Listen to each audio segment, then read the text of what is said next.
الله الرحمن الرحيم. حابب اقول لاخواتنا الزملكاويه، انتوا على اي اساس خليتوا احمد عبد القادر صفقه القرن؟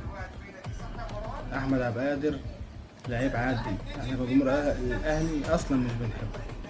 على العموم لو انتوا شايفينه صفقه القرن انا موافق يا باشا، خدوا كمان فوق كام مليون دولار وادونا حسام عبد المجيد، ممكن يديكم محمد هاني هديه كمان فوق البيع ولا تزعلوا. بس حته اللي احنا خدنا منكم زيزو، فانتوا عاوزين تحسسونا ان انتوا هتاخدوا عبد القادر ده اكنه نجم الجيل عندنا. اللاعب ده احنا عمالين بنشحته حبه نديله قطر مش نافع سموحه. على العموم انتوا شايفينه حاجه كده حاجه كويسه، عشان لما ناخد منكم حسام عبد المجيد ما تبقوش تعيطوا. تمام؟ واحنا الاهلي يا باشا، احنا الاهلي.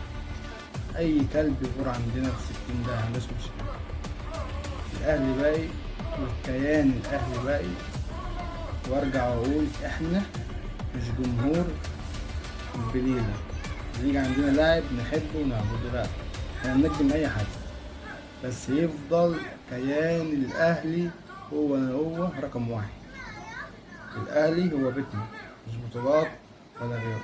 انتوا فاشلين، رحتوا جبتوا شركه تديركم عشان زيكم زي فرق الدرجه التانيه، دول شويه لعيبه كسر عشان في الاخر جون ادوارد هياخد سمسرهم ولاعب حلو زي ما مرتضى منصور لما كان بيعمل كده، تشتري 20 لاعب مالهمش ريحه اللازمه.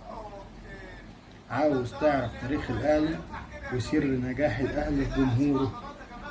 اسوأ ما في الزمالك هو جمهور الزمالك اللي عاوز طول الوقت يرمي فشله على الاهلي.